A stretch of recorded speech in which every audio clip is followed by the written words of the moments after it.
Sup, Suhai AP Biology students. Yep, this is Mr. McLeod again.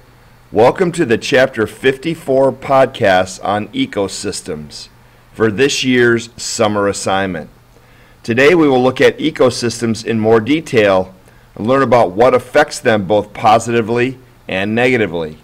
So, get your notes out, something to write with, and let's ecosystem. Wow, it's just not that clever, is it? Okay, let's start with some basics. A biological community is an assemblage of populations of various species living close enough for potential interactions. And ecologists call relationships between species in a community interspecific interactions. Write those two things down. Examples are competition, predation, herbivory, and symbiosis. And symbiosis consists of parasitism, mutualism, and commensalism, which we looked at in Chapter 50. All right, let's look a bit closer to competition. Intra-specific competition is an interaction where members of the same species compete for limited resources. And this leads to a reduction in fitness for both individuals. Write that down. Now, by contrast, inter-specific competition occurs when members of different species compete for a shared resource. Also get that down. Now, members of the same species have very similar resource requirements, whereas different species have a smaller contested resource overlap. Now, this results in intra-specific competition generally being a stronger force than inter-specific competition. Write that down. Now, strong competition can lead to competitive exclusion, otherwise known as local elimination of competing species. And the competitive exclusion principle states that two species competing for the same limiting resources cannot coexist in the same place. Get those in your notes. Now, the total of a species' use of biotic and abiotic resources is called the species' ecological niche. Write that down. Now, remember that in Chapter 50 we said that an ecological niche can also be thought of as an organism's ecological role. Ecologically similar species can coexist in a community if there are one or more significant differences in their niches. Also get that down.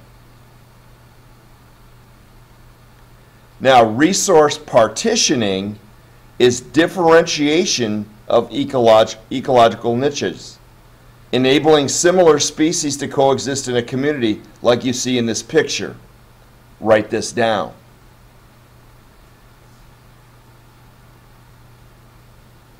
Now, the question is, can a species' niche be influenced by inter-specific competition? Often, as a result of competition, a species' fundamental niche may differ from its realized niche, like is seen here in the picture, with the Balanus being able to coexist with the Chitalamus on land because they do different jobs.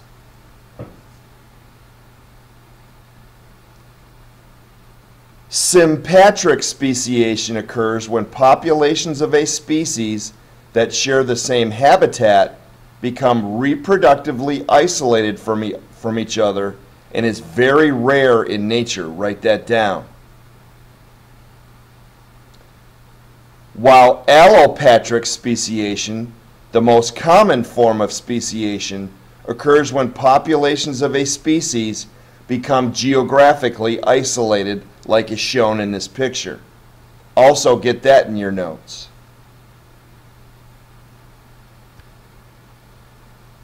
Now, character displacement is a tendency for characteristics to be more divergent in sympatric populations of two species than in allopatric populations of the same two species. An example is a variation in beak size between population of two species of Galapagos finches, like you see here in this picture. Write that down. Predation, also known as a plus-minus interaction, refers to interaction where one species, the predator, kills and eats the other, the prey. Some feeding adaptations of predators are claws, teeth, fangs, stingers, and poison. Write that down. Now, prey display various defensive adaptations. Behavioral defenses include hiding, fleeing, forming herds or schools, self-defense, and alarm calls. Get that in your notes. Now, animals also have morphological and physiological defense adaptations. For example, cryptic coloration or camouflage makes prey difficult to spot. You need to get some of these in your notes for examples. Animals with effective chemical defense often exhibit bright warning coloration called aposematic coloration, A-P-O-S-E-M-A-T-I-C. Predators are particularly cautious in dealing with prey that display such coloration. Get that in your notes.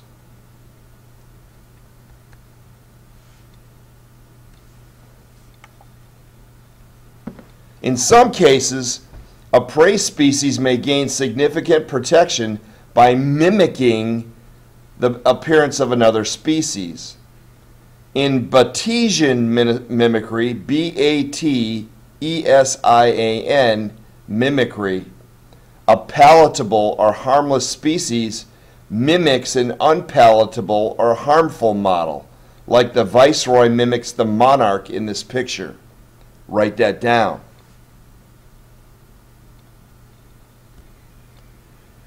In Mullerian mimicry, M-U-L-L-E-R-I-A-N, two or more unpalatable species resemble each other, like you see here with the cuckoo bee and the yellow jacket. Also get that down.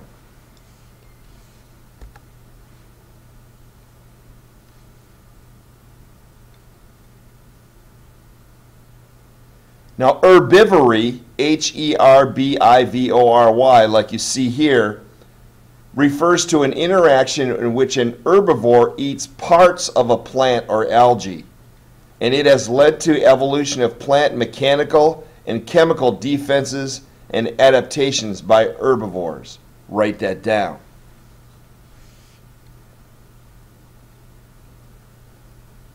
Now, a word about food chains. Each food chain in a food web is usually only a few links long. Two hypotheses attempt to explain food chain length: the energetic hypothesis and the dynamic stability hypothesis. Write those two down. Now, in the energetic hypothesis, we suggest that the length is limited by inefficient energy transfer. Write that down. While the dynamic stability hypothesis proposes that long food chains are less stable than short ones. Most data support the energetic hypothesis. Get this in your notes. And dominant species are those that are most abundant or have the highest biomass. And remember that biomass is the total mass of all individuals in a population. Dominant species exert powerful control over the currents and distribution of other species. Get that in your notes. Dominant species are also described as those most competitive in exploiting resources and are most successful at avoiding predators. Make sure you add that as well. Now, a word about invasive species. An invasive species are typically introduced to a new environment by humans, and they often lack predators or disease like the zebra mussels in the Great Lakes. Write that down.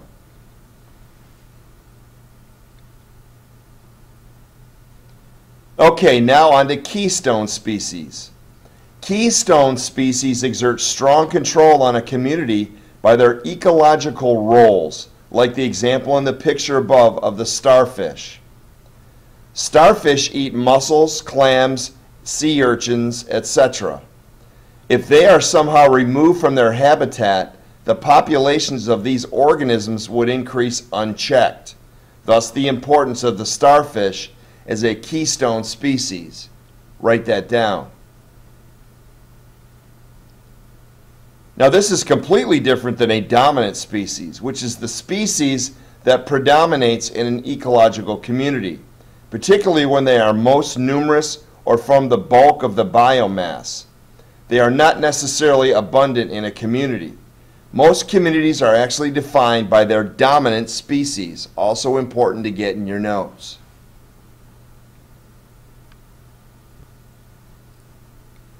Now, foundation species, also referred to as ecosystem engineers, cause physical changes in the environment that affect community structure. For example, beaver dams can transform landscapes on a very large scale.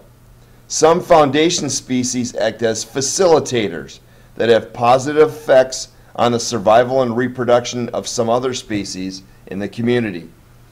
Write that down.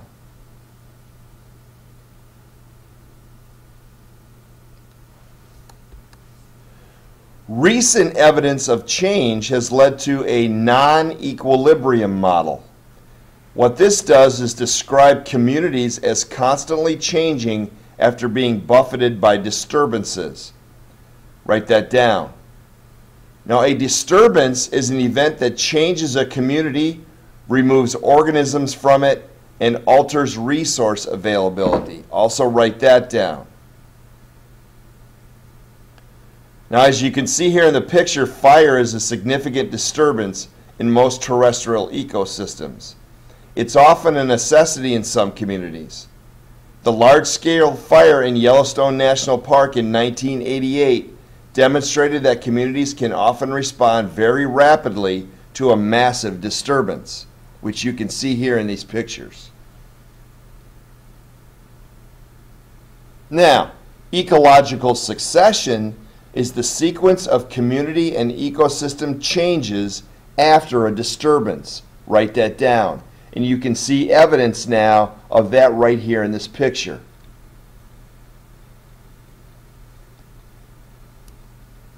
Primary succession occurs where no soil exists when succession begins. Write that down. Whereas secondary succession begins in an area where soil remains after a disturbance. Also get that in your notes.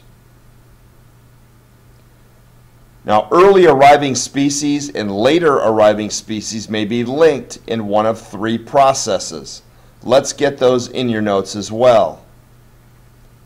First, early arrivals may facilitate appearance of later species by making the environment favorable. Secondly, they may inhibit establishment of later species. Or third, they may tolerate later species but have no impact on their establishment. Get these three things down.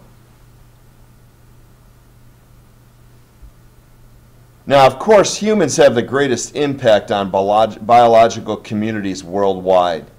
Human disturbance to communities usually reduces species diversity, like the strip mining that is taking place in this picture.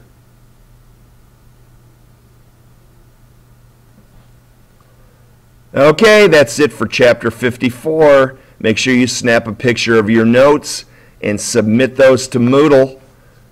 Talk to you soon.